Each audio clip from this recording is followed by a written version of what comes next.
That was the area which was the gateway for many freedom fighters that were escaping during apartheid to get into other parts of the continent. The 1st of February marks the anniversary of the brutal assassination of Ntate Onkgopotse Tiro in 1974. He was a freedom fighter and a leader of the Black Consciousness movement, and this not to be confused with those who fought for democracy, because in my view, those who fought for democracy were fighting to be co-opted into a white power structure. Now, Tiro was different in the sense that he was a freedom fighter who sought to disrupt, to dismantle, and even destroy the power structures that were designed, to enslave, to oppress, to dispossess Black people and the natives of this land. So there is no doubt, therefore, in our mind, and also given how the system pursued Tiro, that he was indeed a true and genuine freedom fighter. So to recognize his efforts, we and the efforts of many other freedom fighters, Arise Black Child and Mutapa have collaborated to create a lecture series. Now, many of you may wonder, what is the purpose of this lecture series? This lecture series is primarily designed to create an environment and to deepen our understanding, our knowledge of the impact of European imperialism and white supremacy on Africa and her people.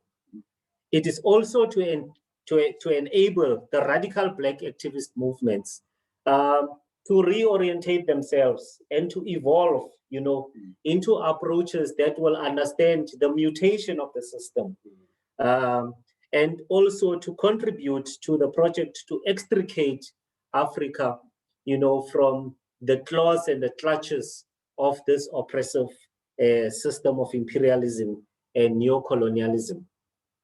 But more importantly, it is also to reflect more honestly and more accurately on our history, with the intention to eliminate our reliance on historical narratives that are cooked up by our race enemies. As Ben Okri correctly said in his publication titled A Way of Being Free, facing the lies of history is a basic human responsibility.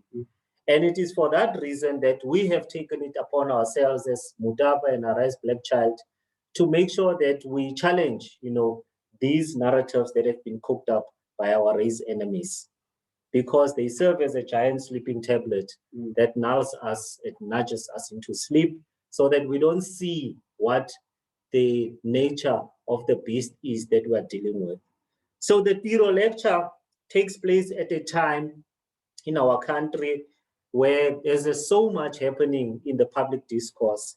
And amongst those are the revelations about how, an assassin, a murderous assassin like Eugene de Kock, and how he has created a dubious relationship with what we thought is a state that is pro-Black, but every day new evidence emerges that we are dealing with a state that is anti-Black.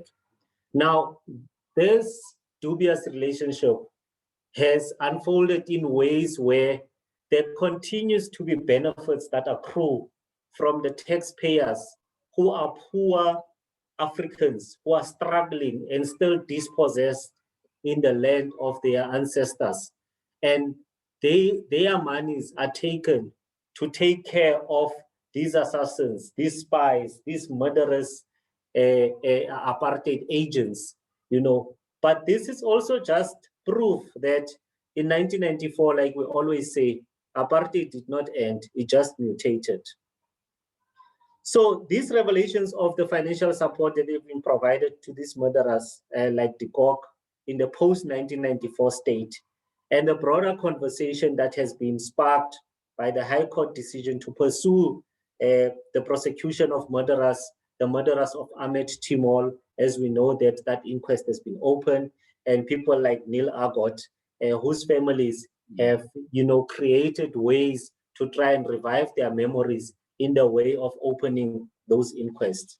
And related to that is also something that, one of the lone voices in that space, Ubabu advocate Dumisan Tsebeza, indicating that there were over 300 cases that were referred post the TRC process to the National Prosecution Authority for prosecution, and this would have resulted in the prosecution and holding accountable these murderers who have, either been complicit or have acted in the brutalization, in the murdering, in the raping of our people that were fighting for freedom. But nothing has come out of those cases. And we know, from reports that the Mbeki administration was very central in blocking those prosecutions. Now, it is very curious, therefore, or it raises rather a number of questions. Why would a state that is supposed to be caring about, people who have become martyrs, who have fallen in the quest for liberation of Black people in this country, why that state would block prosecutions against those who have murdered them? But equally, it also raises the question whether or not some of these people that are blocking these things are complicit themselves in these assassinations of our freedom fighters. But also, what makes it even more curious is that the blockage of these cases, some of these cases include cadres of the ANC itself, that have been murdered. And you would think that perhaps like we have seen, the ANC has been less caring towards the freedom fighters of Upoko or even Azanla or even Azapo and other liberation movements. You would think that they would be more caring to liberation fighters from Umkhonto weSizwe or even from the ANC and the UDF, but they were blocking those, and it really raises the question why, And we must therefore use the memory of Tiro, and the spirit of fearlessness and courage that he has left for us to sharply raise these questions, to conscientize our people around what is actually happening. Now, to borrow from the wisdom of Ndate Muchumi Makhene, he said that democracy, religion, education, and related ideologies remain pliable weapons of war. It is those that can use them to the maximum that inherit the destiny they want for their children. So it therefore shows that this democratic dispensation that we are celebrating, falsely so, is a pliable weapon of war that is used against us, the natives of this land. So therefore, if one has to add to the list that Ndate Muchumi Makhene has identified, that of democracy, religion, education, and related ideologies as pliable weapons of war, one of the things we can add to that list is memory, how memory is used, how it is manipulated, how it is distorted, how it is erased, that it is being used as a weapon of war. And it is for that reason that these lectures are so important, because they seek to revive and to reconstruct our memory as Black people on our own terms and not terms that are dictated by our race enemies.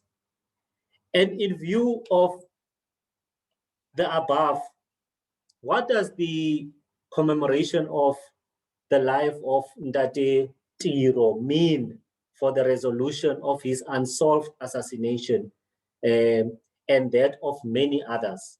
And what about also the murderers of people like Uba Vuisilemini, Umtulika Shezi, Mapetla Mohapi, Pagamile Mabija, that hails from the land of Gakhosi Kgaleshiwe, Bantu Biko, Solomon Mahlangu, David Sibeko, Victoria Mxenge, Venom Nkadimeng, Thamsanqa Mnyele, Andrew Zondo, Nokuthula Simelane, you know, a name that seems to be rubbing people the wrong way, you know, every time it is evoked. And the sad part about the story of Nokuthula Simelane is that to date, the body is not even known where he was murdered, and there's no closure for the family. So how can we advocate for justice for these and many other freedom fighters that have died?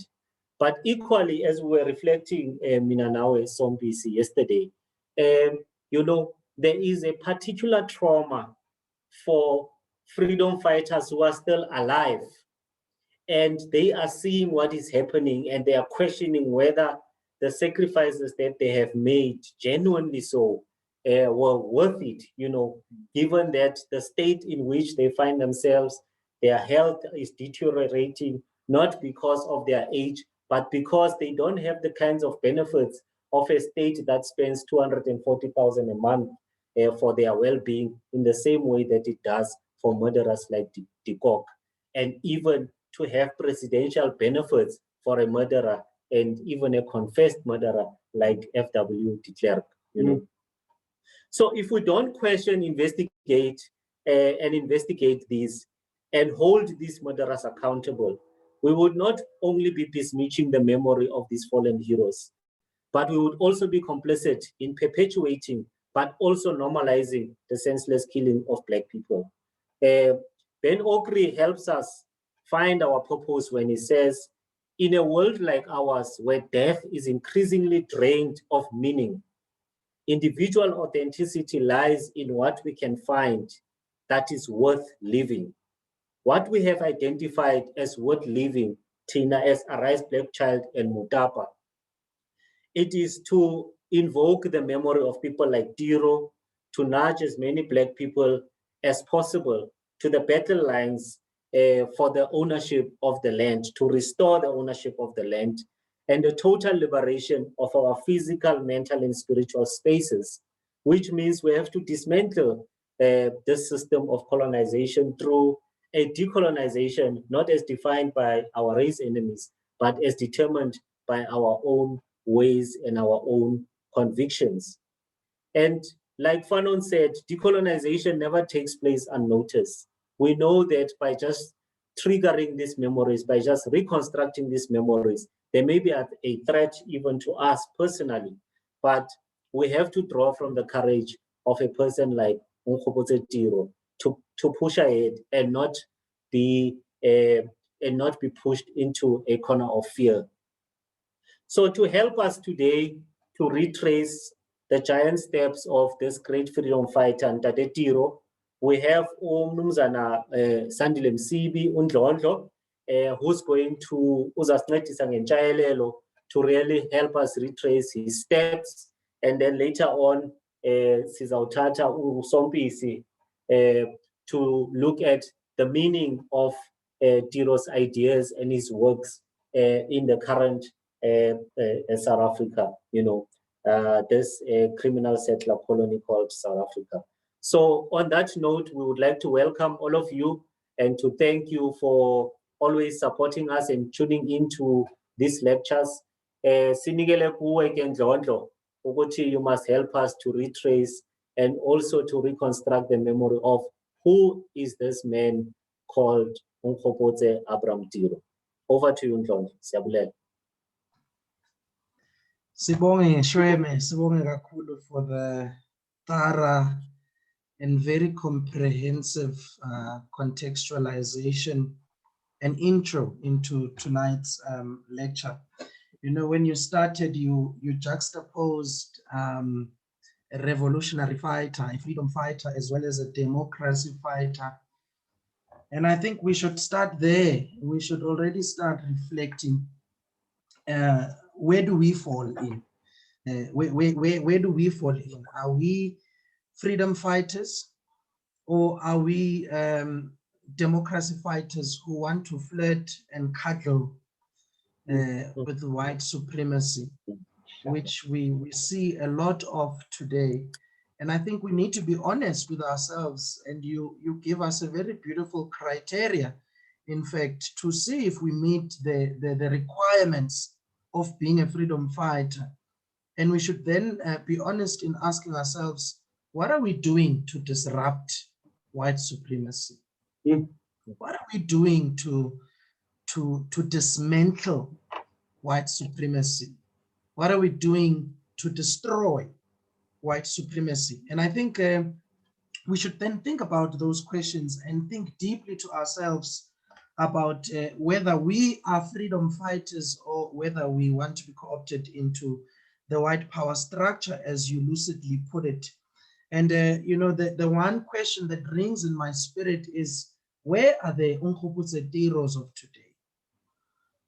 Where is the bravery that was demonstrated by such a young person today that faces white supremacy in the face and rattles it to the core, doesn't cuddle with it, doesn't stroke its ego, doesn't you know, become apologetic and watches his words as to not offend white supremacy, which is what we see today.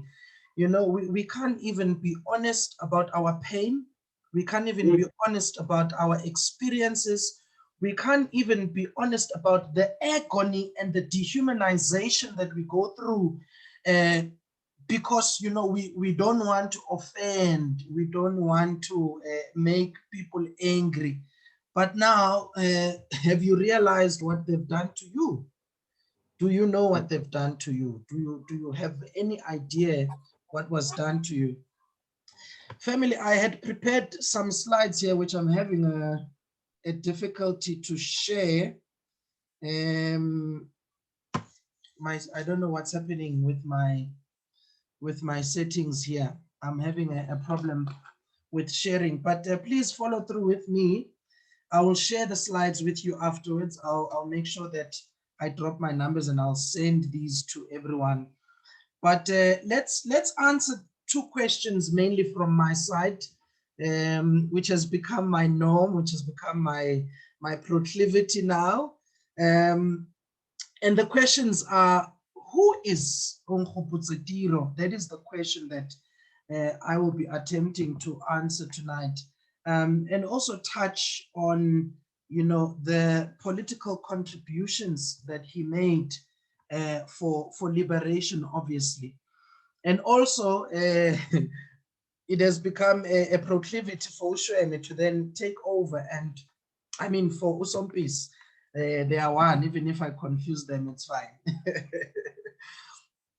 And then he will take us then further and, you know, also give us an idea of what we are going through currently and how the life of Onkgopotse Tiro, you know, can be used as somewhat a measuring stick to see what is happening with us currently and service our moral and political revolutionary campus as far as this is concerned. Family, can I just confirm for the last time, Ma Africa, can I just confirm if you can hear me? So that it's not a conversation between myself, Shweme, and Sompisi. Can we just verify if the family is with us and they can hear us? Lebupule, thank you. We can hear you, very audible. All right, thank you very much for that confirmation. Just a bit of a synopsis of who Abraham Onkgopotse Tiro was. He was a political activist. He was a teacher. He was a member of the South African Students Organization and Black Consciousness Movement. He was SASO's permanent organizer, the honorary president of the Southern African Students Movement. And as we know, he was exiled and later killed with a parcel bomb, which we are going to look into in our lecture. Abraham Onkgopotse Ramothibi Tiro was born on the 9th of November in 1947 in Dinokana, which is a small village near Zirast in Northwest Province. His parents, who are now late, were Nkokwe Peter and Muleseng Ana Tiro. Tiro had two brothers and one sister. His mother, Umama Umuleseng, was a domestic worker at Emerentia in Johannesburg, known today as Gauteng. It was previously known as Transvaal. And little is known about his father. His uncle, Uned Onkgopotse Tiro, who he was named after, and Bafedile Masoba, his aunt, had a deep influence on his upbringing and sharpened his leadership skills. Tiro spent time with his uncle where he assisted him with the running of the bakery business. Now, Tiro started schooling in 1951 at the Ikalafeng Primary School. The school got closed down as a result of strikes against passes for women. This disrupted his studies, and during the 5 months of disruption, he worked on a manganese mine for 75 cents per week as a dishwasher and general hand to raise funds to further his studies. He then attended high school at Naledi High School, situated in Soweto, Johannesburg, for 2 months, and then got arrested for a pass offense. He then went to Barulong High School in Mafikeng, Northwest Province, and this is where he matriculated. By the time he completed matric at Barulong High School, Tiro was already a student leader and was elected to speak at the Leavers Party. According to the Barulong principal, Likalake, he says, and I quote, Tiro's speech about the conditions the pupils were subjected to was so influential that dramatic changes were made immediately in the makeup of the school's administration.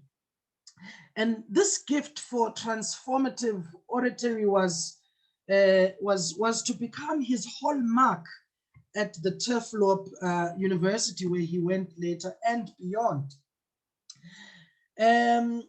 When he completed matric, he enrolled at Turfloop University, University of the North, for a degree in humanities. Now here, Tiro was elected as president of the Student Representative Council, the SRC, in his final year.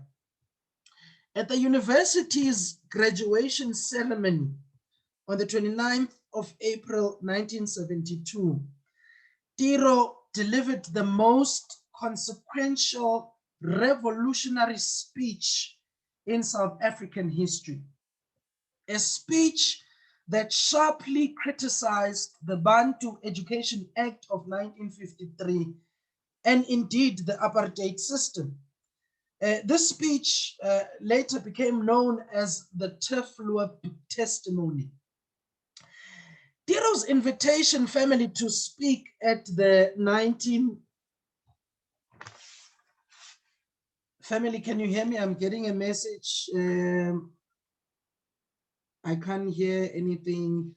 Is this just with one person? Can everyone else hear me?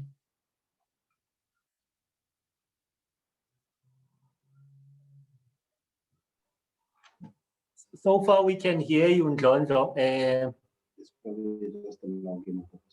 So I think most of us can hear you, but we are keeping track on the chat to look at whether there may be other people who are not hearing you, but you may continue. So there's confirmation that everyone can hear. You're audible. Thank you. So it's probably the connection of the person. Thank you. Thank you. So Tiro's invitation to speak at the 1972 graduation was issued by the SRC under the leadership of Aubrey Mokoena, who had been Tiro's own vice president the previous year. Now, the role of such speakers was traditionally to support the university and its policies. According to one student who was present, speakers at graduation were always custodians of the ideology of the time. Bearing witness to this, Mochama Matlala, the chief minister of Libua, who also spoke that day, gave a speech advocating the policies of Bantu education. So here we see a democracy fighter and not a freedom fighter. Tiro, however, did not conform to this tradition. His speech was a damning critique of Bantu education and the broader discriminatory policies of apartheid, particularly its manifestations at Turfloor. Tiro's speech married the structural injustices of Bantu education and apartheid itself with the local realities faced by students at Turfloor, and it was laced with the hypocrisy that he saw there. Family, now this left me thinking and reflecting, like I said when I started, where is the courage that was demonstrated by Tiro? Why do we not see such courage in today's youth? Do we have young people who are not concerned with appeasing and stroking the ego of white supremacists, but are willing and ready to face white supremacy in the face and cripple it to the core? Do we have freedom fighters such as Sherman lucidly put earlier, who are not going to cuddle, who are not going to flirt with white supremacy, but who are ready to disrupt, dismantle, and destroy the structure of white power, created to oppress, dispossess, and enslave us? Family, we live in times where, just like Mochama Motlala, the chief minister of Libua, who advocated to a diabolical and oppressive system, we are also expected to endorse the very system that crushes us. We are expected to denounce our pain and betray our aspirations for freedom by turning a blind eye to the agony, the dehumanization, the misery that imperialism subjects us to. Now, Tiro criticized apartheid on its own terms. The fact that an ostensibly Black university was run by white administrators and staffed predominantly by white faculty, that absurdly its bookshop was only open to whites, that it awarded university contracts for food supply to a white administrator rather than a local Black supplier, and that vacation jobs on campus were allocated to white students when there are students who could not get their results due to outstanding fees.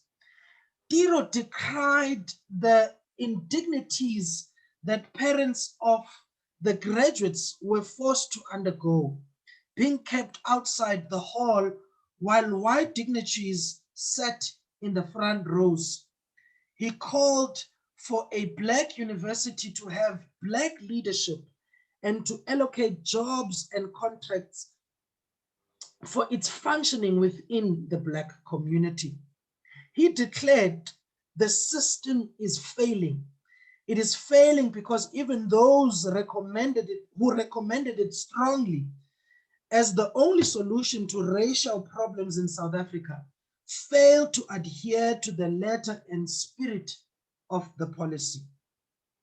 Now, his critique was not only deeply political and enmeshed in local grievances, but it was also framed by moral and Christian values, as he opened the speech by quoting an American lay preacher on the centrality and importance of the truth. And he closed it on a ringing note of warning to university and apartheid authorities, with evangelical echoes of Martin Luther King Jr. saying, in conclusion, Mr. Chancellor, I say, let the Lord be praised for the day shall come when all men shall be free to breathe the air of freedom.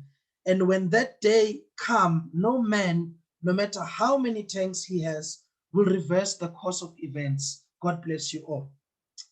Family, it's needless to say that the authorities at the university were angered by Tiro's outspokenness. Following the speech, Tiro was expelled from the university. Appalled at what they perceived as the abuse of the platform he had been given, the rector and advisory council of the university expelled Tiro. The university senate, all members of which were white, concurred with this decision. In response, the black academic staff of the university walked out in protest. Students at TEFLO boycotted lectures, and the National Committee of SASO began to mobilize. Tiro's expulsion set off protests of solidarity, not only at TEFLO, but also everywhere else and elsewhere around South Africa at the black universities and colleges. Though the University of the North insisted that Tiro was the only culprit to be blamed, it was a clear miscalculation. They failed to realize that his words had had an electrifying and galvanizing effect. Pesu Mukwele, a young lecturer in education who was present, recalled, and I quote, "When Tiro addressed the graduation ceremony, we were there in the hall. And during his talk, students cheered and accepted what he was saying. And some black members of staff, especially the younger ones, also cheered." Now, despite demonstrations by students under the new SRC, Tiro was not readmitted. One of his earlier encounters with the administration as SRC president was when they wanted expunged from the student diary 2 articles that they regarded as objectionable. The South African Students' Organization Policy Manifesto and the Declaration of Students' Rights. The administration confiscated the diaries and removed the items. On returning these to the student body, the students made a bonfire of them. Now, Tiro's expulsion from Teflon family had far-reaching consequences that the university's management could not have anticipated. In May 1972, there were a number of strikes on black campuses across the country in support of Tiro. By the beginning of June, all major black campuses endorsed a solidarity strike in his support. And on the 2nd of June in 1972, students at the University of Cape Town demonstrated in support of Tiro. In 1973, Tiro became involved in the activities of the Black Consciousness movement. However, it is at Teflop that the first major outbreak of dissent occurred in 1972. Tiro not only precipitated this outbreak, but was also at the center of it. Family, Onkgopotse Tiro was the architect of student activism. In 1973, he took over as SASO's permanent organizer after the banning of SASO and Black People's Convention leaders in 1973.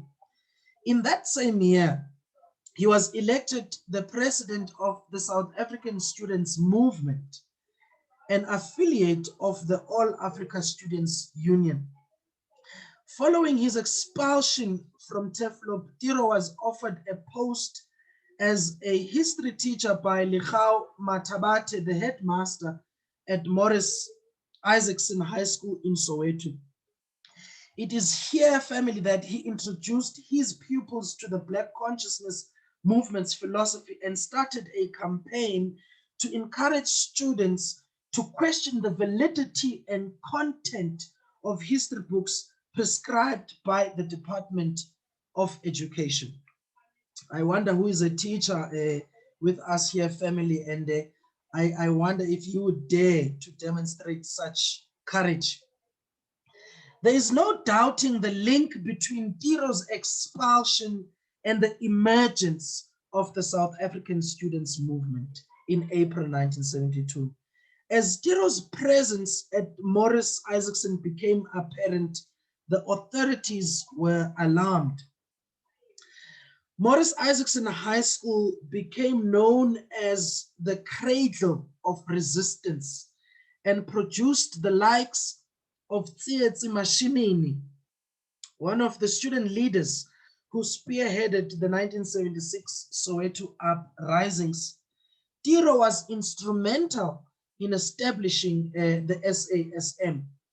The SASM and SASO were affiliates of the Black Consciousness Movement, and their aim was to influence the direction of Southern African student politics. In 1972, he was elected the honorary president of the movement at a congress in in Lesotho. However, it was not long before the government started putting pressure on school principals to dismiss those students they had offered employment to after they were expelled from universities. After 6 months at Morris Isaacson, the principal was put under pressure by the apartheid government to fire Onkgopotse. Traveling to all parts of Southern Africa, including Lesotho, Swaziland, and Botswana, Tiro won more support for the Black consciousness philosophy. However, towards the end of 1973, he found out that the police were planning to arrest him, and he fled to Botswana, where he played a leading role in the activities of SASM, SASO, and the BPC. While living a simple life at the Roman Catholic mission at Kale, a village about 20 kilometers from Gaborone, he was instrumental in forging links with militant revolutionary groups such as the Palestinian Liberation Organization, the PLO, in 1973. Now, throughout his life, he showed a commitment to working for the well-being of the underprivileged. He believed that the primary source of income for Blacks is land, and that land had to be restored to the dispossessed. On the 1st of February 1974, while he was still in Botswana, Tiro was completing an application form to continue his studies through UNISA when a student known only as Lawrence handed him a parcel supposedly forwarded by the International University Exchange Fund. And as he opened it, a parcel bomb exploded, killing him instantly. Tiro was buried in Botswana because the then apartheid regime would not allow his body to be buried at his home in Dinokana village. The family, with the support of the Azanian People's Organization, requested the Truth and Reconciliation Commission to assist them in bringing his remains back into the country for reburial. And on the 20th of March, 1998, the president of Azapo, Musibudi Mangena, Tiro's mother, Mrs. Muleseng Tiro, and family members received the remains of Tiro at the border post between South Africa and Botswana. Abraham Unkgopotse Ramotibi Tiro was finally laid to rest at Dinokana village on the 22nd of March, 1998. Family, I will be stopping there, and Sheme, I'll give over back to you. Thank you very much. Thank you, Ndlondo. That was really retracing the steps of Tiro and the impact that he has made. As a young person, we must add, he was not even 30 when he had achieved all of these things. To now, put meaning in the current political context of the ideas of Onkgopotse Tiro. We will request Sompisi to take us through what do those ideas mean for us? How can we actualize them? How can we build from the foundation of those ideas the quest, for a truly liberated Black race? Thank you. Over to you, Sompisi. Yes, Sibonga Shweme,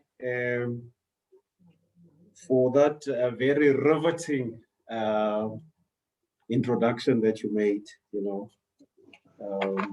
I'm still digesting it. Yeah. Sibonga nakuwe Ndlondo,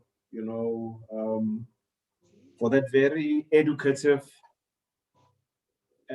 exposition on, who Onkgopotse Tiro is, and also just his political contribution. It's highly appreciated. So it laid the basis for the input that I'm going to be making, both the presentation by Ushweme and by you, Ndlondo, dovetails into what I have prepared here. And so,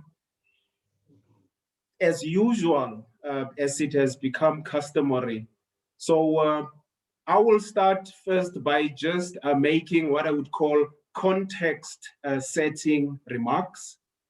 And then after making those context setting remarks, I will then look at 5 basic questions, right?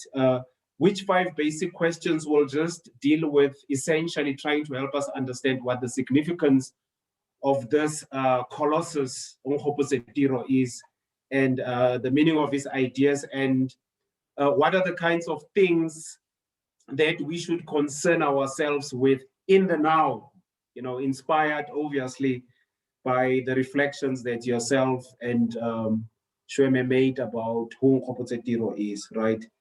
To also just say, one of the things, if you look at the speech that you speak about in Ndlondo, the Teflop testimony, let me also do this, just extend my warm greetings and welcome to everybody who has joined us. It's also important. We appreciate the fact that there are people who take their time to come and listen to our clumsy thoughts. We really appreciate that. So one of the things, if you study that speech, right, the Teflop testimony, one of the most potent political speeches of the 20th century, delivered by a Black person, you also just not see Tiro's eloquence of thought, right? But his overall eloquence also comes from the fact that he got his formative leadership training in the church, I suspect like you, Ndlondo. So he was also a lay preacher. And this is why that was a high caliber speech that he delivered at the graduation ceremony. If you study it, even the coherence of the speech, not some of the,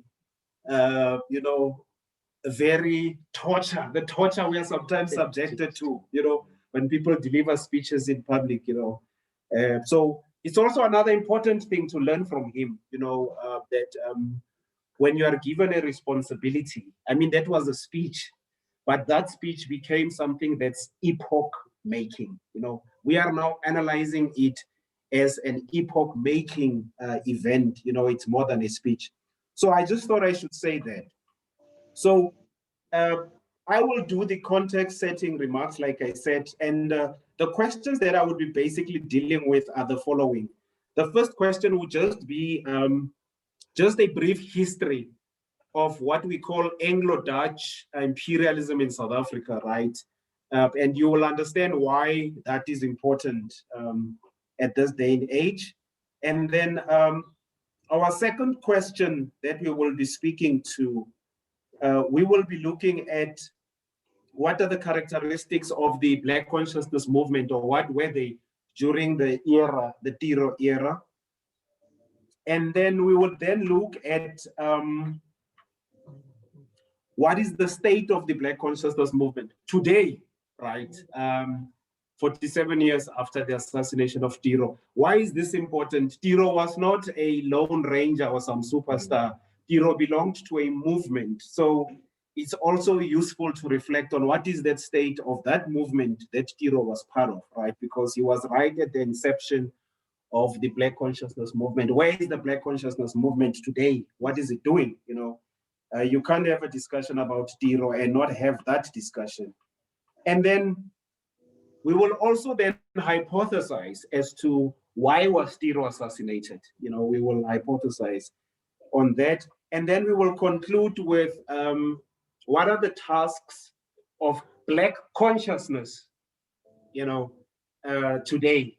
Black consciousness is a philosophy, yes, but Black consciousness is also a political program. It's not just a philosophical or ideological nice to have. It is a political program. You know, it's a political ideology with a particular political outcome. And we will conclude by looking at those types of things. So as it relates to the context setting remarks, like we have done with the Patrice Lumumba lecture, the Amilcar Cabral lecture, and the Eduardo Mondlane lecture, though the assassination of Onkgopotse Tiro must be located within the context of a number of other important assassinations that took place in the 20th century. Amongst them, the assassination of Dedan Kimathi of Kenya in 1957, Amilcar Cabral of Guinea-Bissau and Cape Verde in 1973, Eduardo Mondlane of Mozambique in 1969, Samora Machel also of Mozambique in 1986, Thomas Sankara of Burkina Faso in 1987, Walter Rodney of Guyana in the Caribbean in 1980, Malcolm X in the United Snakes of America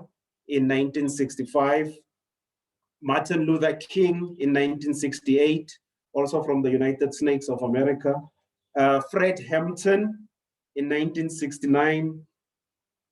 And in the South African context, the assassination of Tiro must also be seen in the context of some of the following. The Revolutionary War that was waged in 1906 by uBambatha kaMancinza Zondi, right? We will talk about that, why that is important. It must also be seen in the context of the continuing efforts to erase people like Umuziwake Lembete and Mangaliso Sobukwe.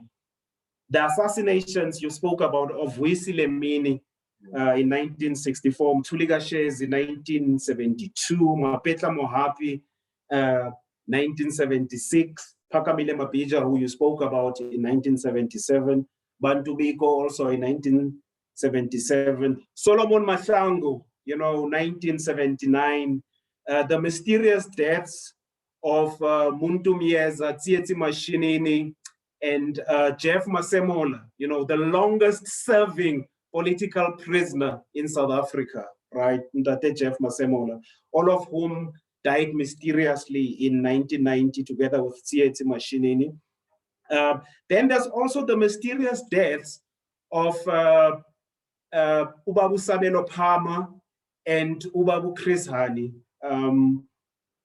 And then more recently, the assassination of Onkgopotse Tiro must also be seen, right, in the context of the assassination of Gcineni Noki, one of the principal leaders of the Marikana Uprising in 2012, and the assassination of Ubao Siposipi Bazuka Khatebe of Xolobeni in the Eastern Cape, right, in 2016, right?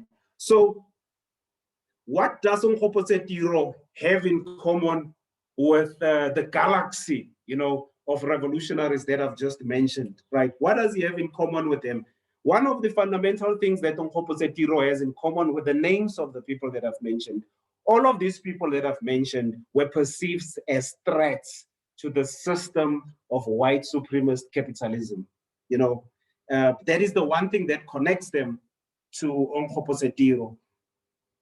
And it is for this reason that the only way that the system thought it could deal with Onkgopotse and the galaxy of the other freedom fighters that I've mentioned was through assassination.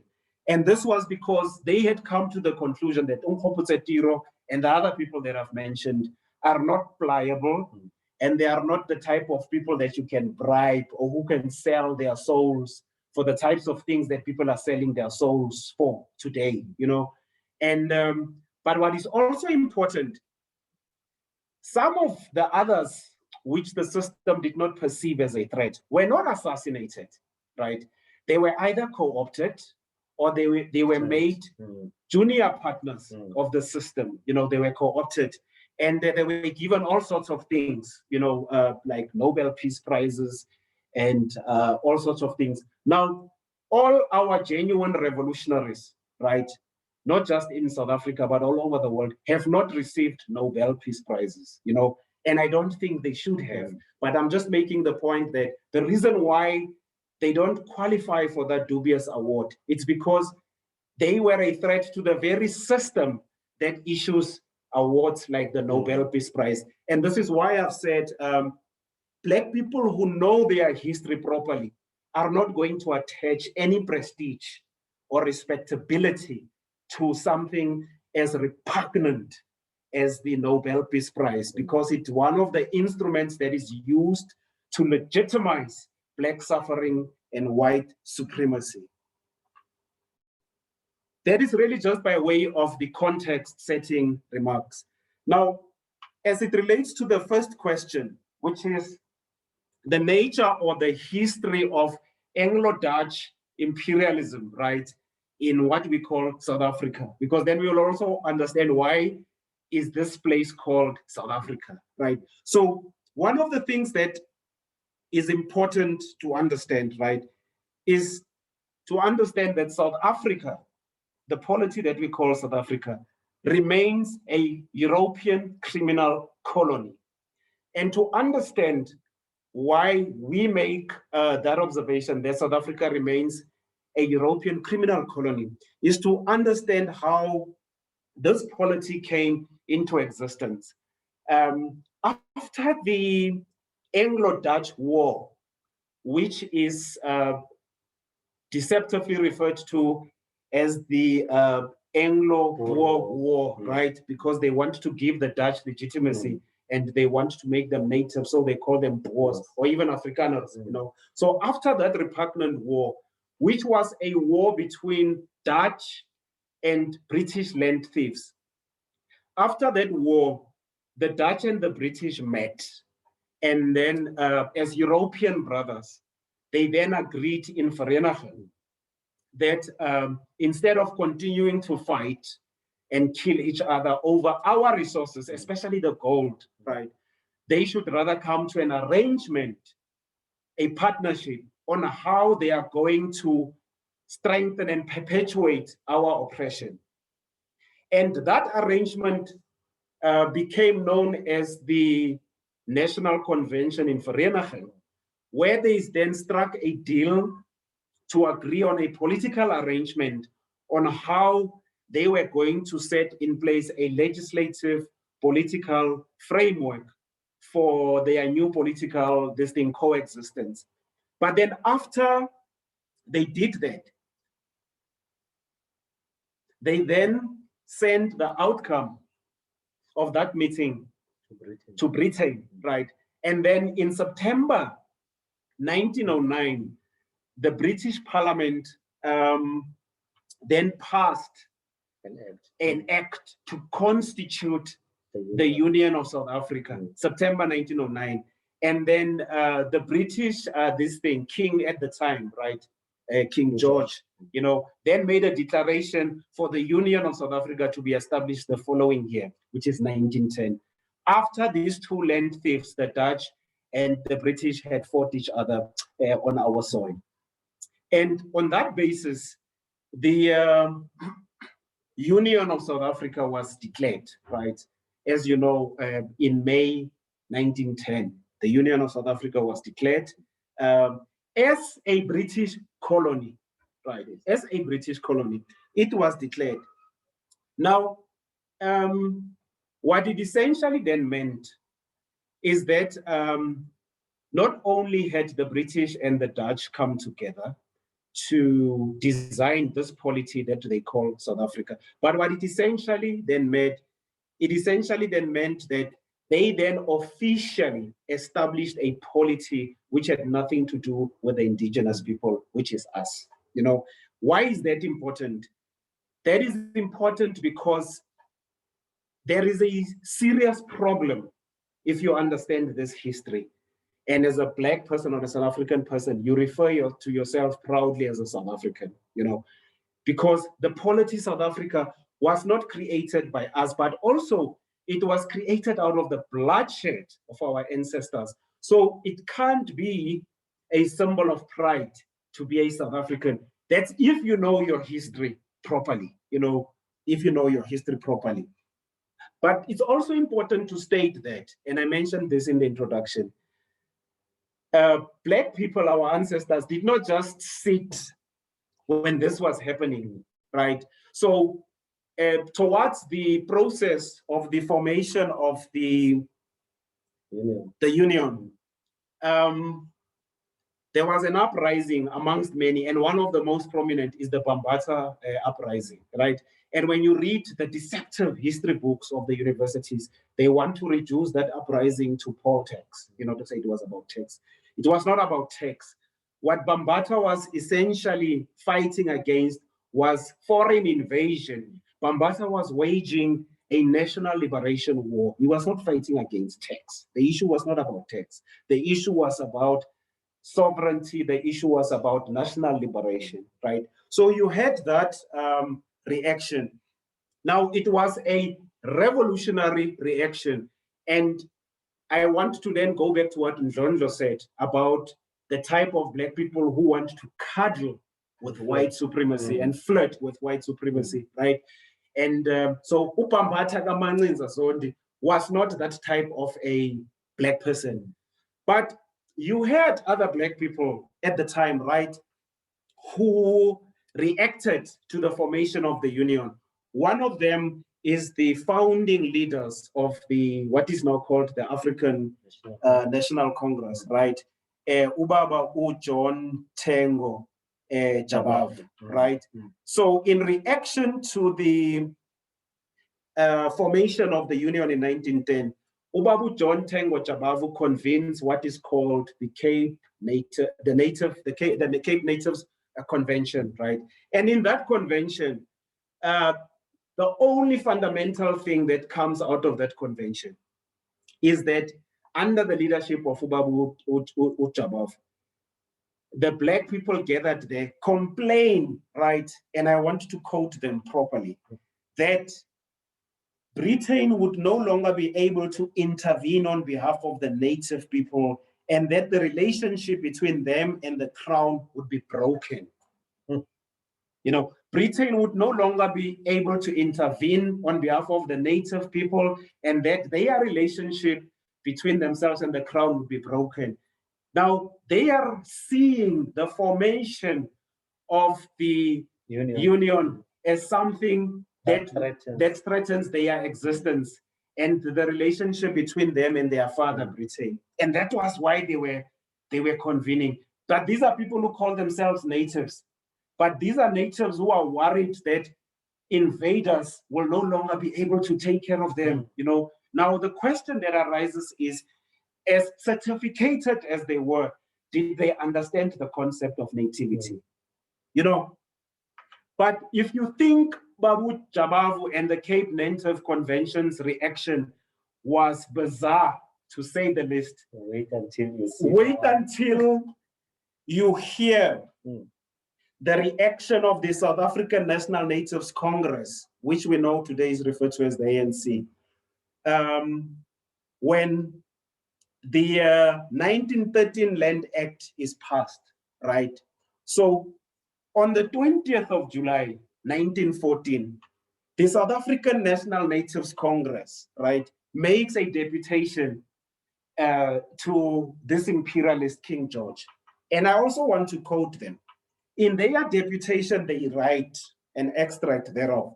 I'm going to share the longer version. But they write, and I quote, "To His Most Excellent Majesty George, by the grace of God of the United Kingdom of Great Britain, Ireland, and the British dominions beyond the seas, King, Defender of Faith, Emperor of India."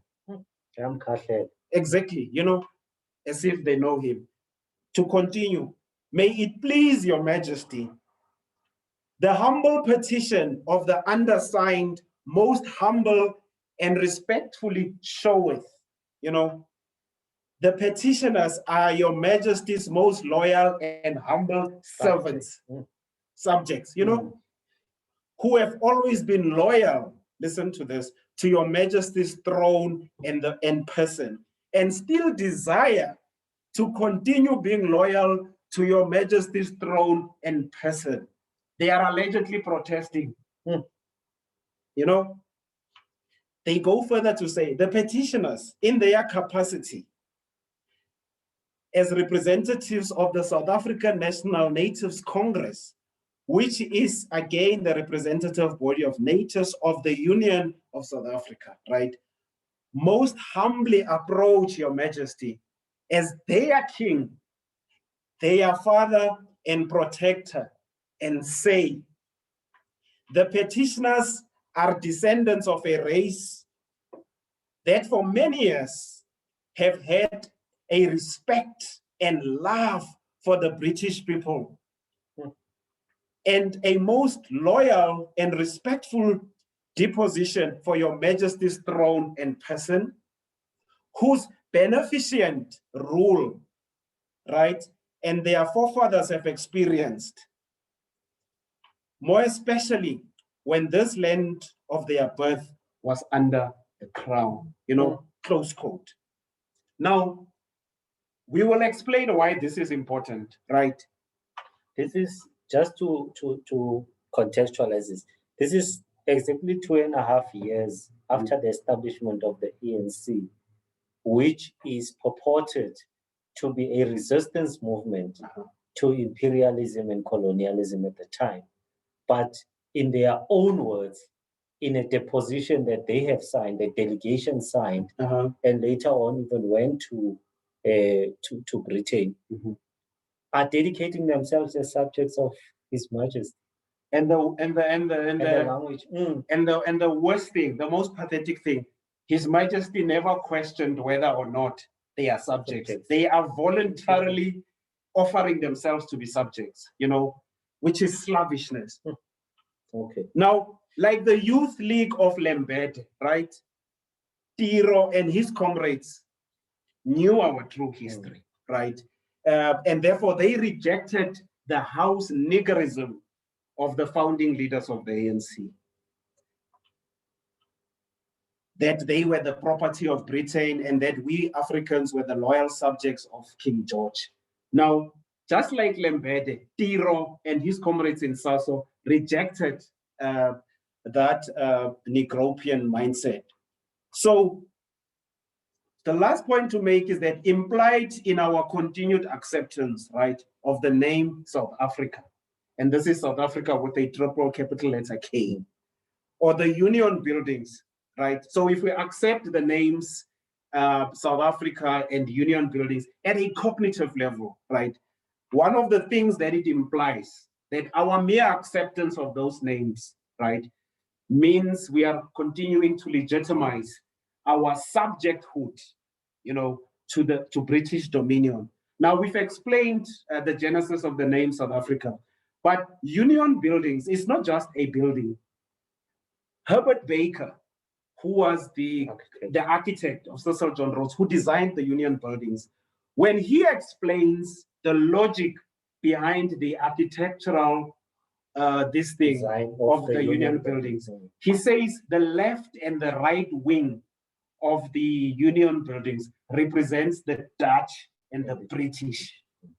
But what it also represents it represents the humiliation, the defeat, the denigration, the slavery, the oppression of the natives. So as a symbol, it can't be a symbol that we are proud of if we know our history. Which brings me to the second point, right? Now, I made the first point to understand what the philosophical and ideological framework of Onkgopotse Tiro was, because Onkgopotse Tiro and the Black Consciousness Movement came after organizations like the ANC and the PAC were established. So it was important to make that point to show where in the ideological spectrum Onkgopotse Tiro is located. Now, what were the characteristics of the Black Consciousness Movement during the Tiro era? This is the period between, say, 1969 and 1970, even though Tiro was not there by then, right? The Black Consciousness Movement, why it's important to understand, like I said, came into the picture right after the Sharpeville massacre, which is the 60s, right? And at that time, a couple of things had happened. The PAC and the ANC had been banned, and the system had effectively suppressed Black political resistance. So the Black Consciousness Movement comes in that period or context. Like Ndlondlo explained, it started as a student movement. Then it morphed into a typical national liberation movement that had various sectoral bodies. I even had a women's wing, the Black Women's Federation. Now, it based itself on the philosophy of Black consciousness, that goes without saying, but it also has to be explained, right? Which philosophy was essentially premised on the following, right? Black people seeing themselves as self-defined and not as defined by others.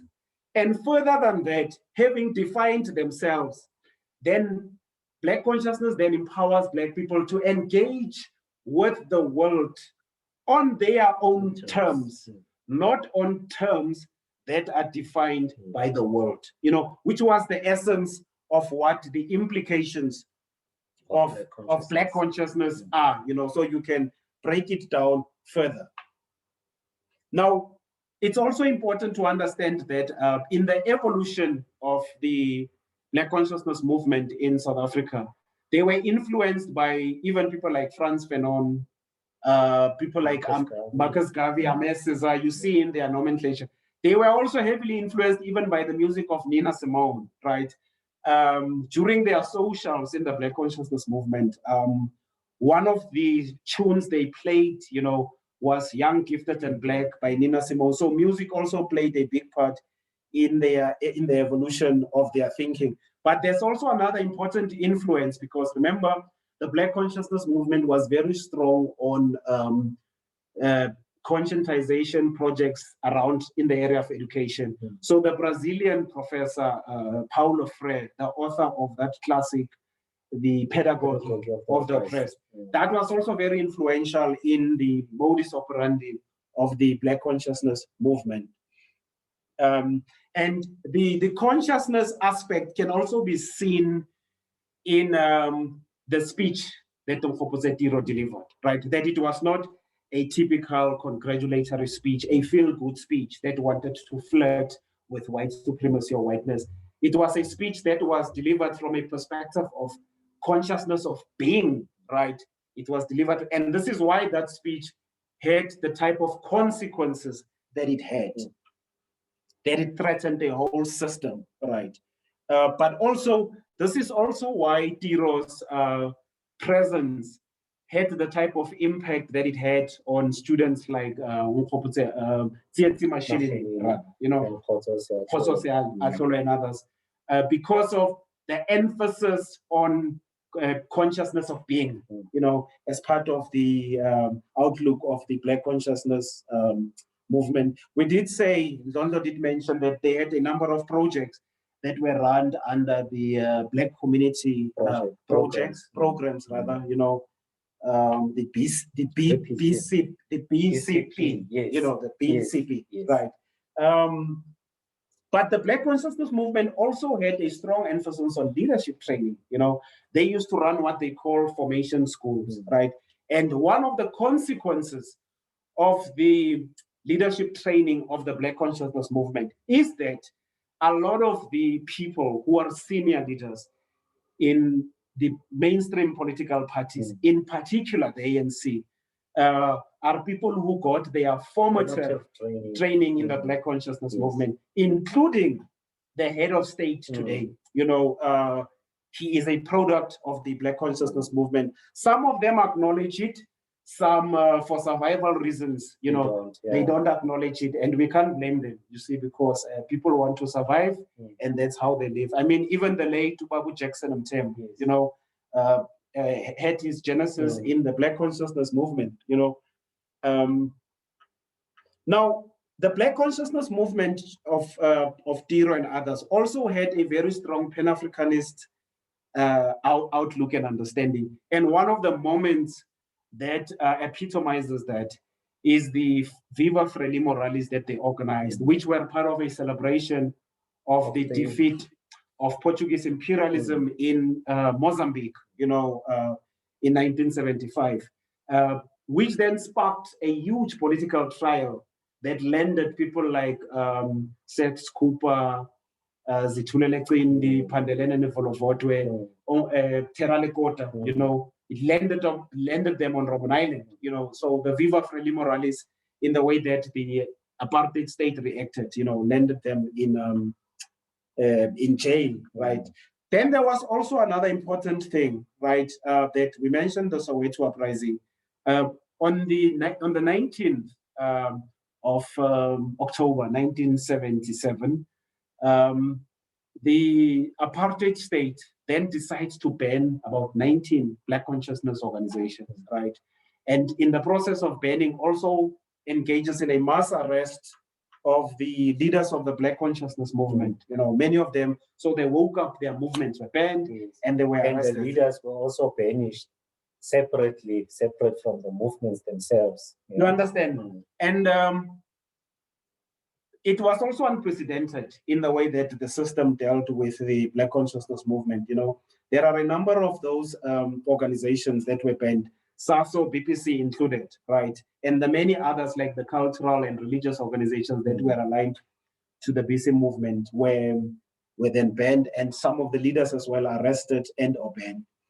Now, in addition to that, you speak about the assassinations, which is the last point here, is that before Onkgopotse Tiro, right, the system then made it clear that in the way that they're going to deal with the Black consciousness movement, they're not going to, you know, just detain them. They're going to assassinate them, you know. So they killed, even before Onkgopotse Tiro, Mtsuliga Shades, you know, 16th December 1972.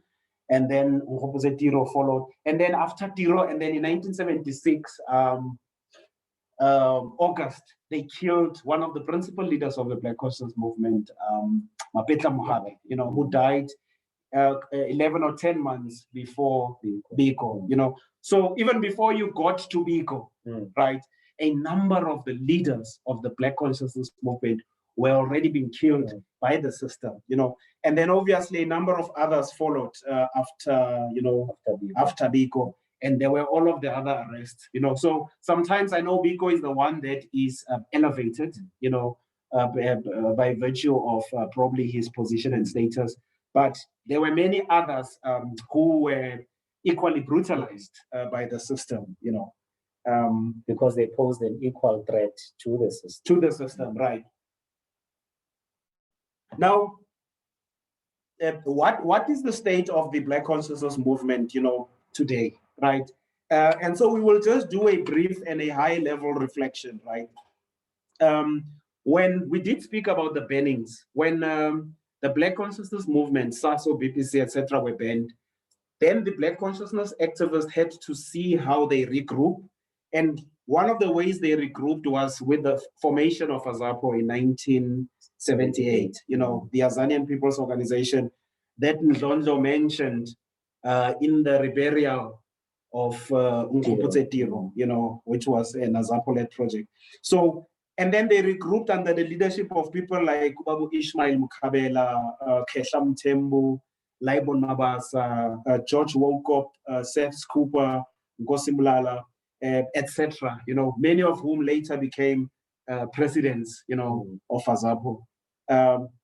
And so in the period, say 1980 to 1990, Azapo continued to exhibit the characteristics of the predecessor BC organizations.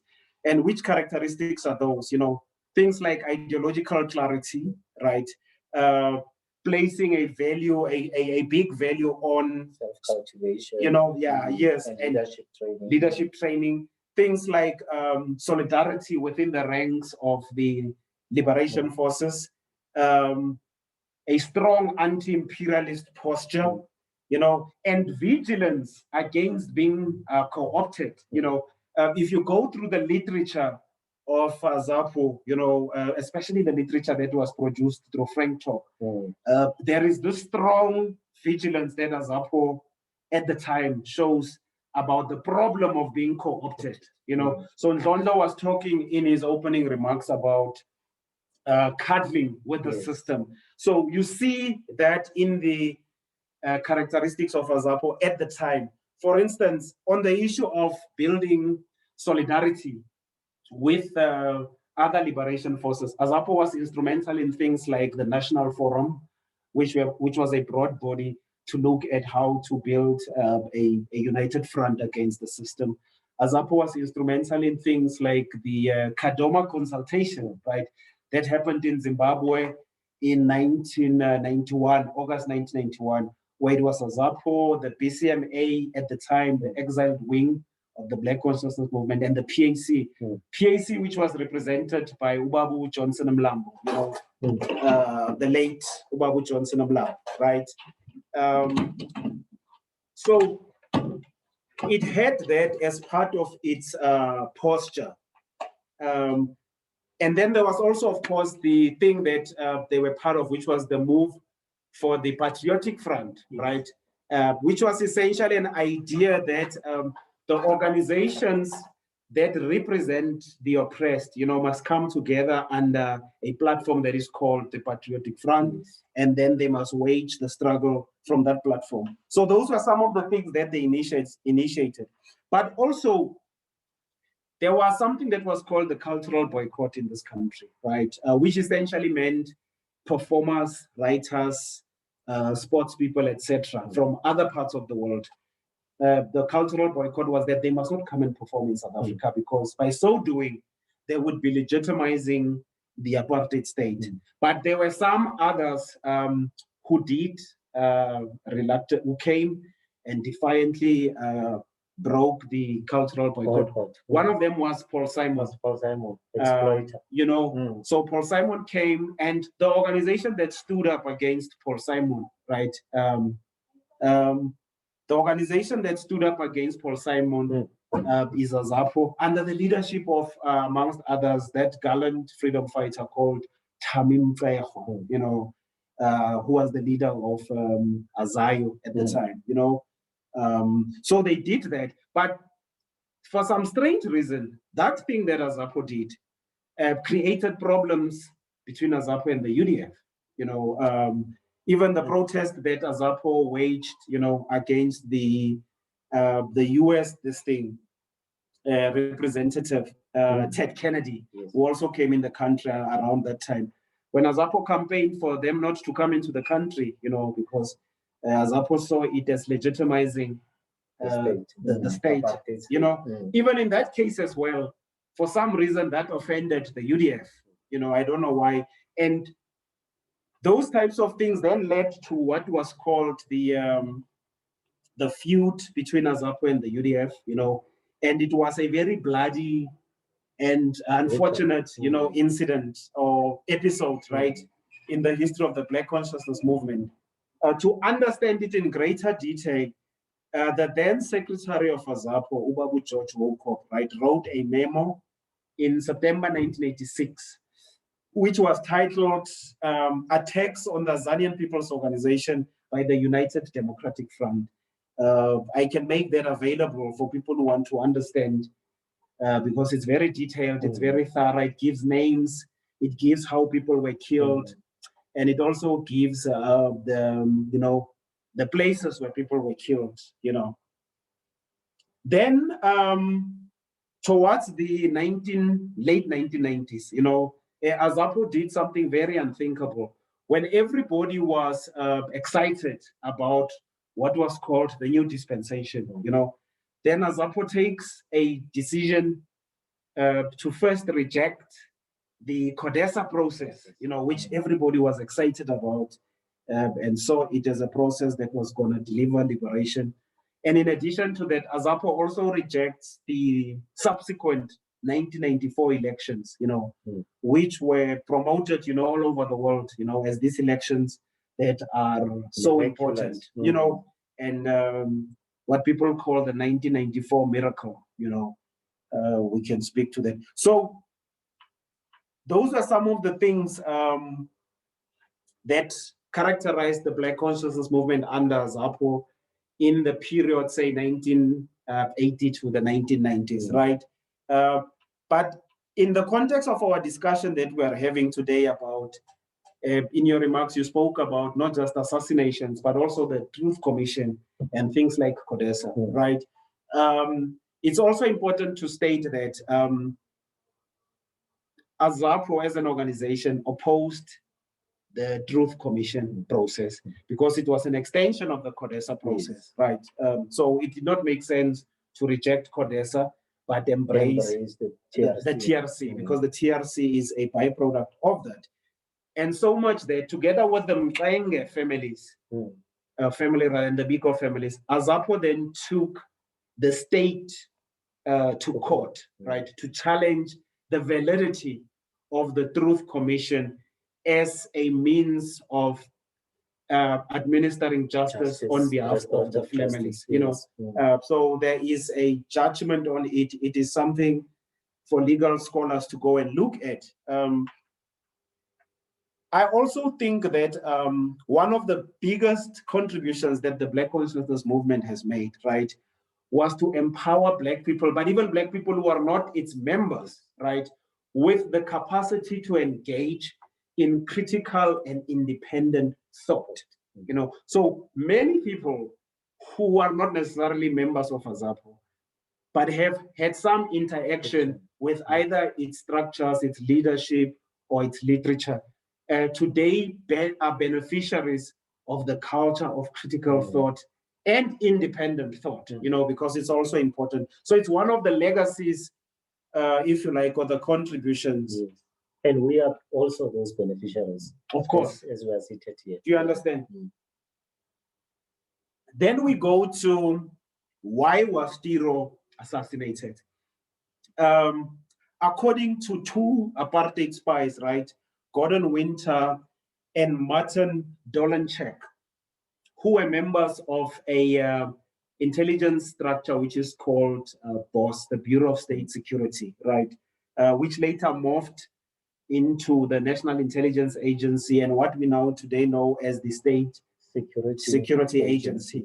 It has its genesis in BOSS. So according to Winter and Dolenchek, Tiro was assassinated by the Z squad of BOSS, and that the bomb that this thing assassinated Tiro, some of its components were assembled here in South Africa. Some of its components were assembled here in South Africa. So they say it is the Z squad of BOSS that was responsible for Tiro's assassination. And if you look at it deeper, why would Tiro pose such a threat, to that? Part of the reason was, apart from Tiro's persistence and his dedication that he was showing, even after being expelled, both from Turfloop and Morris Isaacson, Tiro persisted, But my own theory is that part of the reason why Tiro was such a big threat was the work that Tiro was doing on the continent and linking up with groups like the Palestinian Liberation Organization, because what it implied in the eyes of the system was that Tiro was organizing in their eyes for arms struggle, and so he had to be eliminated for that reason. But also the fact that he was organizing and mobilizing support outside the borders of apartheid South Africa, and he was well received, also created problems for them. Why is that important? It's important to understand that because once you are from this part that is called South Africa at that time, but you also have influence on the continent or the subcontinent, you are creating a problem for the apartheid state, because the apartheid state was itself an imperialist power on the continent, and was assassinating people across the continent. And wanted to dominate the subcontinent. That's why it was invading Namibia. It was posturing to invade Angola. Yes. And Mozambique, the assassination of Samora Machel. There was an agenda, the funding of Renamo, yes. Against the Frelimo. So all of those factors showed the imperialist nature of the South African state. Yes. Apartheid state. So now Tiro threatened all of that, and this is also to understand that why it was possible for them to assassinate Tiro in Botswana. The Bureau of State Security, as early as 1969, had a working relationship with the Central Intelligence Agency of the US and the Portuguese secret police, which is called PIDE, right? Now, why is PIDE important? PIDE was responsible for the assassination of Eduardo Mondlane in almost the similar manner that Onkgopotse was assassinated. It is plausible that there was an exchange of notes between the PIDE, CIA, and BOSS to enable the assassination of Onkgopotse, right? And PIDE also played a role in the assassination of Cabral. Absolutely, yes. Now, what are the tasks of Black consciousness today, right? We did make the point that Tiro was not a lone ranger. He was part of a movement. He was part of a project, right? Which project had Black people as their central focus, their liberation as their central focus, and more importantly, the return of their land as their central focus. So in the context of today, what are the types of things I think the Black Consciousness Project should be focusing on or should be spearheading? One of them is that there is a need to revive the campaign to have people like de Klerk, de Kock, and Andrian Flock prosecuted, right? And to call for justice for the families of people like Vuisile Mini, Onkgopotse Tiro, Phakamile Mabhija, Solomon Mahlangu, David Sibeko, Griffiths and Victoria Mxenge, Vernon Nkadimeng, Thamsanqa Mnyele, Andrew Zondo, Nokuthula Simelane, who you mentioned, Thami Mxegwa, Letsatsi Mosala, Ashley Krill, and Christopher Truter, who were killed in the Western Cape, and many others, and to pursue justice for them. Dulcie September, right, who was killed in 1988, was assassinated. That's one. Two, one of the things that should also be done is to call for the prosecution of those over 300 cases of the Truth and Reconciliation that were referred to the Mbeki administration, and nothing happened. That campaign should be reopened and revived, right? Then there is another disturbing thing that is happening since the lockdown was declared, right? Over 10 unarmed Black people were killed, right, by the current government. The majority of them being men, right? Black men. Now, that is one of the things that does not enjoy prominence in the country today. Now, the people who are subscribers to the Black consciousness philosophy, must raise that issue subtly and call for justice for those families, whose people have been killed or whose family members have been killed during the lockdown. there is a need to intensify the teaching of authentic political history. You spoke about it in your opening remarks, right? And you see why it is important to have an intensification of the teaching of authentic political history. You see the type of scary things that we hear coming from people who are active in politics, you know, the type of analysis that they do of what is happening in the country and where they locate the sources of our problems, you know, and misdiagnosis. Now that has to do with the absence of authentic political history and an understanding of what our actual history is. And the question that you raised about, were we fighting for democracy or were we fighting for self-determination, you know, the right to call our souls our own, to paraphrase Ubabu Mangaliso Sobukwe, you know, the right to call our, what were we fighting? So were we fighting to be co-opted, to share toilets with white people, you know, or were we fighting for the right to be masters of our own destiny, you know? So an authentic understanding of political history helps us to answer those questions with intellectual integrity. Now, lastly, in the context of things like the weaknesses that we are seeing, right? You see the weaknesses, how the ANC is imploding. You see the fracturing of the PAC. You see the fracturing of movements like Azapo, right? And what all of that means for the prospect of completing the business of national liberation. Now, while you have this thing happening, the ANC imploding, the fracturing of Azapo, the PAC, while that is happening, you have the consolidation of white power through organizations like AfriForum, Solidarity, right, which is the same thing, and which are essentially actually not new organizations, but they are extensions of the Broederbond of old, right? Now, in the context of all of that, you need, in my view, something that we have been calling for, a broad Black liberation front.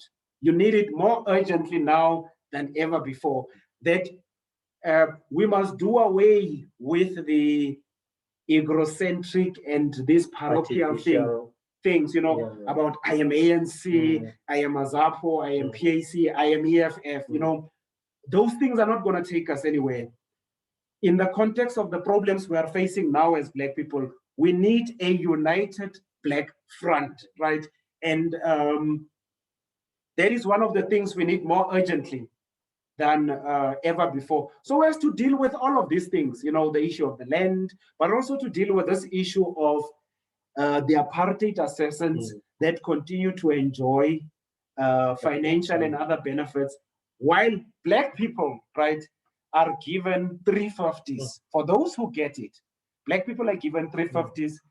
Apartheid assassins and mass murderers like de Klerk and people like, you know, de Kock are getting thousands of rands, hundreds of thousands. Do you understand? And that, in my view, constitutes a monumental betrayal of the many young Black activists who come from the PAC, the ANC, from Azapo, and from the general Black community. It is a monumental betrayal of all of those people, many whose names are unknown, many who remain buried in other parts of the world, you know, many whose families don't even know where they are today and have been told many stories. So it is a betrayal of all of those people to have people like de Kock and others, you know, and de Klerk running free and talking all sorts of nonsense. You know, you see people like de Klerk confidently insulting Black people, and we allow this to happen, you know. So if organizations like Azapo, PAC, EFF, and even the ANC come to their senses and form a united front and they unite Black people, we would be able to deal with all of these things. But most importantly, we would be able to restore the dignity of all those Black people who were killed for fighting for our dignity.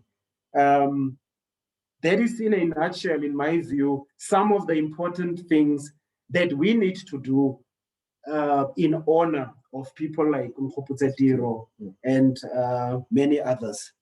Famako Mpemba. We beke yacaca Mpemba, and siyabulela for really enlightening us, and even, you know, what stands out with you know, the kind of enlightenment that you bring is that you bring closer to home. You know, you make it more relatable by reflecting on our current reality and using the tools of analysis coming from our history. So we truly appreciate that, Mpemba. There's a lot that you have given us in terms of food for thought, and we truly appreciate that. At this stage, we are going to take a few questions and inputs. You can make a comment or a question, and we would really request that your question should at least be succinct and to the point in less than a minute. If you can just package your input or your question, and we will then take about 3 questions and allow our brothers to respond to them. So if you are ready with your question, you can just raise your hand and we will recognize you at this stage. I see a hand from, I don't know if it's brother or sister Mpoteng. Over to you, Mpoteng.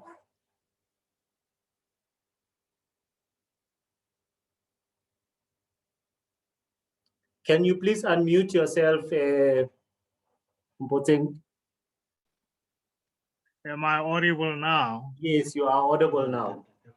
No, I Or just want to make amendments to the input made by Ndlondo, because in the end, he may end up writing our history, and these facts must be correct. Yes, indeed. Tiro was president of the Southern African Students Movement, not honorary president. In fact, they never had that position in their organization. Secondly, he left behind 2 brothers and 2 sisters.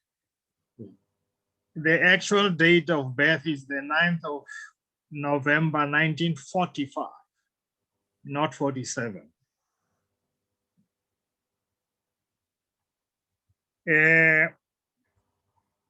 He did mention something about the bookshop at the university. I think that in the speech, Tiro's gripe was that at that university set aside for Black people, he would have expected that the shop be owned by a Black man and not a white man.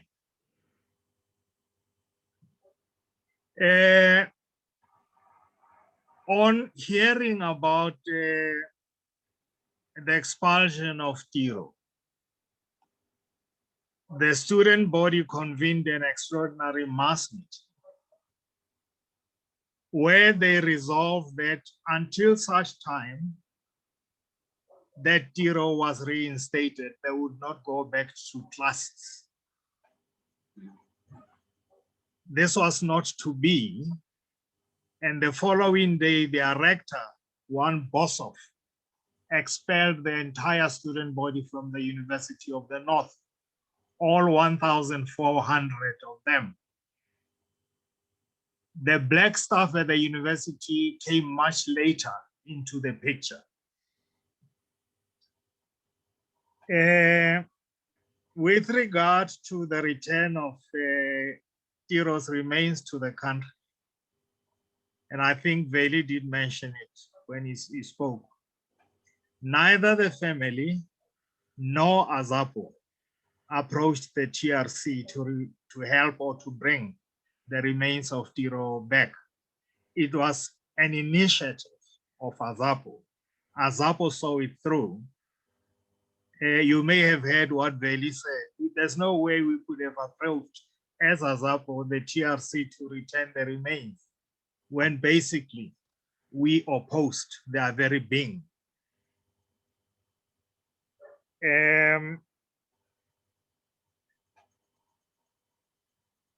Comrade Bailey talks about the killing of Tiro, Biko, and others. In fact, it would be a good thing if people could read a book, Tall Assassin. I just forget the author, but it is stated in that book that it is they, that is boss. They are operatives that got in and actually murdered Steve Biko because they were impatient with the security police, who they believed were too soft on him. Okay. He also states there that it is they that were involved in the killing of Onkgopotse Tiro in Botswana. Yes. Mm. Lastly, Comrade Coordinator, you were talking about this problem that you see. When is it that the youth of today are going to emulate the likes of T? Mhm. It is up to you as young people to educate the young in this country, to interest them in their own lives, Mm. to conscientize them. Others would prefer that you say sensitize, so that they commit themselves to the cause of Black people. You see, Tiro was observed by the enemy. They assessed him and realized that with his commitment to the cause, the only way of dealing with was to eliminate him, which then they did. Mm. So let's get on to the road and do our thing. I'm not saying that we are leaving it to you young people only. All people that still have a conscience, Mm. and those that have this consciousness should get onto the road and do their work. And that way, we will be able to liberate this country. Thank you very much. Thanks, man. Thank you, Tate Kgokong. We appreciate those interventions, because it is entirely within the principle of why we are doing the kind of work that we are doing, to correct historical distortions. And we really appreciate the interventions that you made to try and correct some of the mistakes that may have happened. It's truly appreciated. But you have also given us enough thought, and draw parallels between the killing of Tiro and Biko, which is something that we truly appreciate. And it is these nuanced accounts of, our freedom fighters that we really must capture and memorialize in ways that will inspire future generations to know exactly, what were the driving forces behind the resistance towards colonialism and neocolonialism and all its mutations. So we are truly appreciative. We can take another input or question. If you would like, please raise your hand at this stage.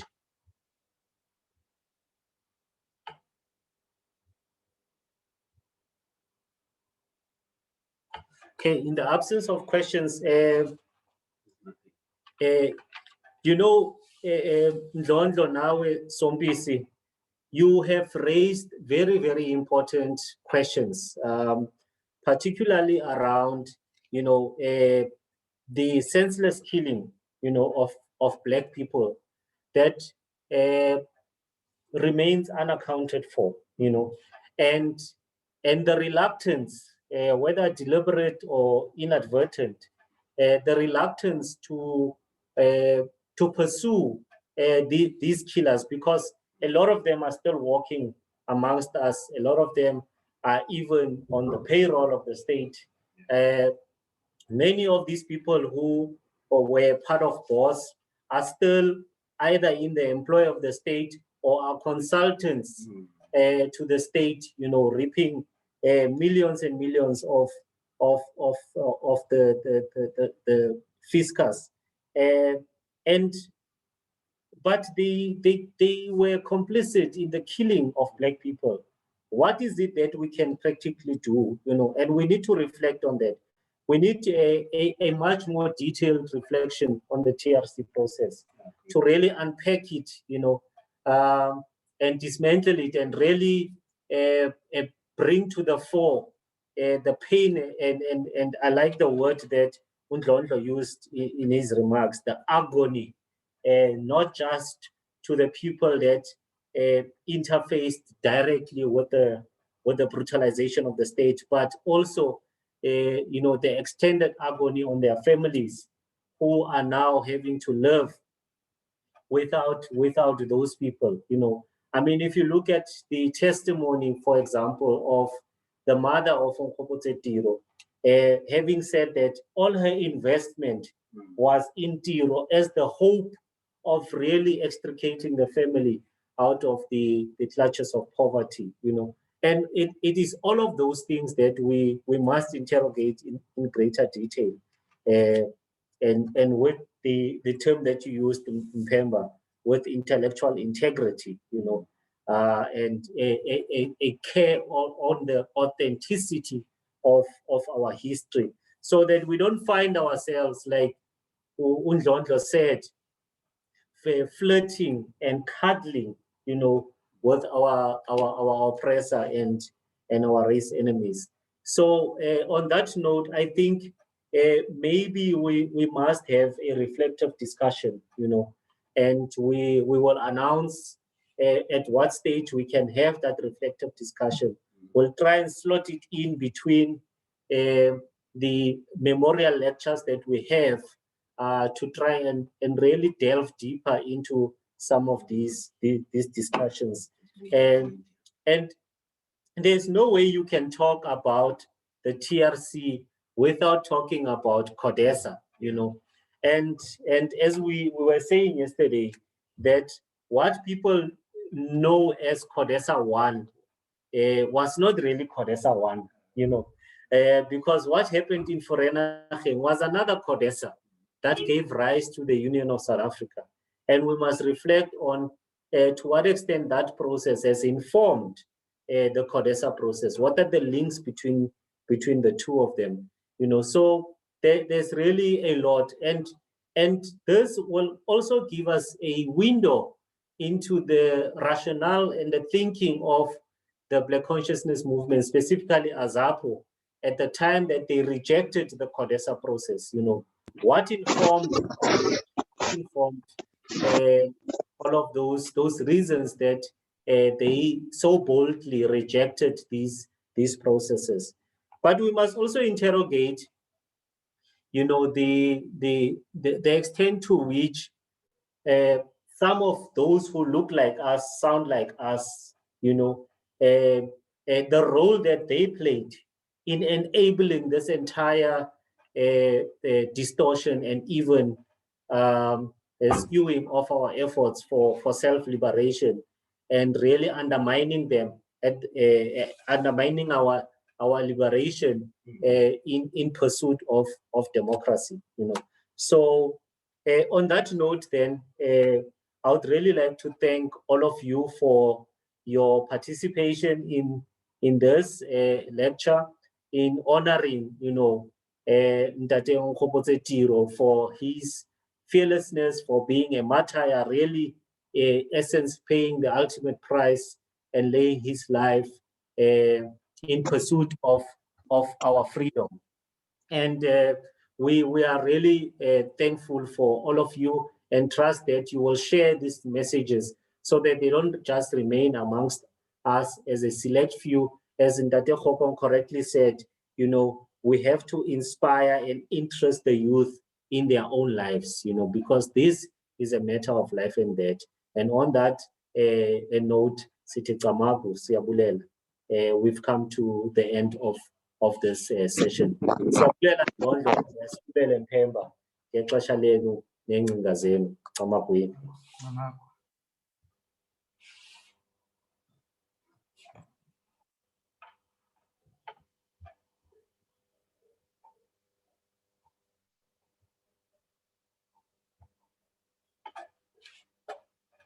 Singayiqoshelisa Ndlondlo ke.